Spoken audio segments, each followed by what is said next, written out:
Hi, Gaye DeRusso with Majestic Rider. So today I want to talk to you about bad horses. There are some bad horses, just like there's some bad people. And when I'm training people's horses, I'm always trying to tell them, is it worth fixing it? Is this horse going to work for you?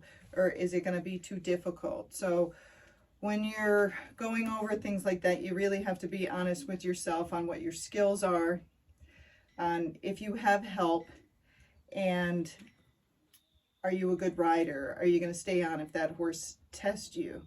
So there's horses that are very sweet and willing and kind, and they might not be trained very well, like they don't have the training behind them, but those horses are still going to be safe.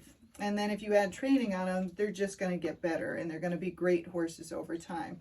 Then there's some horses that just have attitudes, from the very beginning. You can even see them as a baby, that they sometimes will be a little pushback to the people or other horses, and sometimes a little nasty.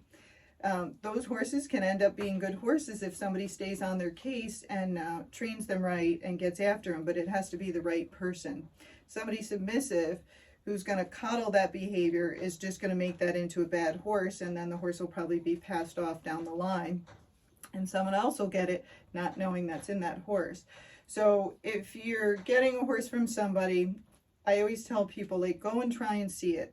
I know there's ones online, but you don't know if it's going to be a fit until you actually meet the horse. And I always try to tell people to spend time, see if the personality match. Because even if I don't know you, I don't know if my horse is going to match with you. That's only something you know. I can tell you about the horse. I can tell you have to maybe be dominant at times, or keep up the training that I've done with them.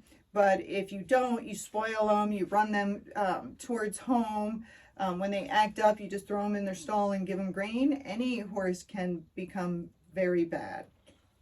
But the point I'm getting across here is that there are some horses that I think are worth putting the time into and the training into. And then there's some horses that I think, for that person, it's not worth them putting the time in, because I don't think it's going to work out. And I think they're just going to spend money training it. They're going to take the training off or not be able to keep it up. And then in the end, they're going to be back kind of where they started. So to me, I'm always trying to help people and be like, why don't you save your money and, instead of fixing that horse, we get another horse that has a better temperament, and we train that horse to be the one that you want, versus we take the one you have, try to fix it, and I might be able to fix it, but if you can't keep it up, again, it's going to try and take over when it goes home. That's a really hard decision for most people, especially women, because we're caretakers most of the time, and we try to take things and we try to make them better. And that's why there's a lot of kill pens out there that are making money, because you see the story on the horse, you feel bad, it's skinny and all this stuff, and you get it, and then you find out, oh, I guess that's why it was at the kill pen. It's a bucker, it's a rearer, it's aggressive horse, it bites, it doesn't do that stuff when it's skinny and underweight, but once he feels better, he or she, turns into a bad horse, and that might be why they're there. Again, it doesn't mean they're not fixable. Many horses are fixable, but they have to have the right time and the right people, and that can take a long time. That can take 6 months, it could take a year, it could take several years to make sure that training is really going to stick.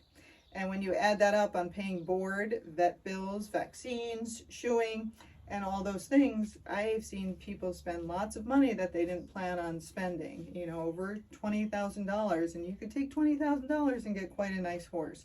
So even though a horse might be cheap to start, it's not cheap to take care of, it's not cheap to train, and it's not cheap to pay a hospital bill if that horse hurts you. So when you're looking at horses, I always tell people, if you got the money, I would take the money and get a really nice horse, and then I would stay with that trainer or that seller. Stay, as long as you can. If you can stay a week or two and ride with them, that's great. Or go every week and ride the horse and keep it there, pay to board it there, and make sure you don't have any questions and that you really know what you're doing once you take that horse home.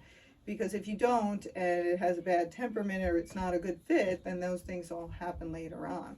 So With bad horses, there's many things you can do to help them have a better attitude. And one thing is not to feed them.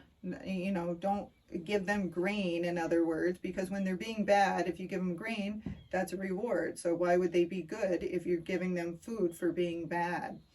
If they're bad, say you had them tacked up, and so you get back to the barn, you're so pissed off. And so you take their tack off, and what do? You're mad, you throw him in the stall, and then the feeder comes and he feeds them. That's a reward. He got his tack off, he got the food. He has no reason to be a good horse. He's going to get fed anyhow, so what does he care? He just got back earlier because you were so mad. So think of things that would not be so good. You know, take that horse back in his stall, tighten that girth up. The stall's not very big, but you can lunge a horse in there. You can do ascending exercise in a stall. You can back him around the stall. You can tie him up in the stall. You can make that girth very tight and uncomfortable so he doesn't like being in there. And you can't leave him in there 5 minutes. That's not going to work. You got to leave him in there. Sorry, there's a lot of flies. You want to leave him in there, you know, if he's really bad, a couple hours. Go sit down, read a book. You know, walk by once in a while, make sure he's okay. Or if he unties himself, you go back and tie him back up. Because the horses, what are they attracted to? They're attracted to their stall. They're attracted to their friends. So you want to come up with ideas of what do I do to make, you know, their friend not a good place to be, the stall not a good place to be. I have stall and paddock, so, you know, the horses want to go out and paddock and visit their friends, but I can shut them in that stall and make it miserable so they can't visit their friends. So you just got to think of things. And if you send your horse to a trainer, I try to tell people, like, your horse is a little bit difficult horse, so we have to have this set up when he leaves here.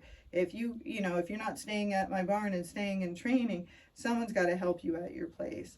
Or you got to be at a boarding stable that there's a trainer, and, you know, they're a good trainer and they're a tough trainer that can get after this horse and not be afraid of it. If he acts up, they got to come up with things to do. And over time, the horse will stop trying so hard to be a bad horse and start being a good horse because the things are no longer working out to his advantage of being a bad horse. And horses are just about in the present time. So if I do this, if I'm rewarded, that's what I'm going to do. If I do this and you make it very uncomfortable for me, I don't want to do that again. Okay, that's what it's about to them. So if they're a bad horse, I'm not going to give them grain. I might give them their, you know, I'll give them their hay in time, but I might feed everybody first and let them eat all their food before I feed that horse. They have to know that there's a reason they need to work for you. There's a reason they need to be good. And there's some horses out there, and it's very sad to say, but they were not bred well, you know, just like some people, and they have really bad attitudes, and they can become very, very dangerous. And those horses are better, you know, not to be yours, and that you spend that money on a good horse. So when you talk to your friends and you have somebody who picks out nice horses, have them help you get a horse. If you have a good trainer and they pick out good horses, have them get you a horse. Doesn't matter what it costs. You just save up your money.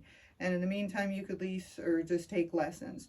But getting a bad horse that's cheap is only going to hurt you in the end.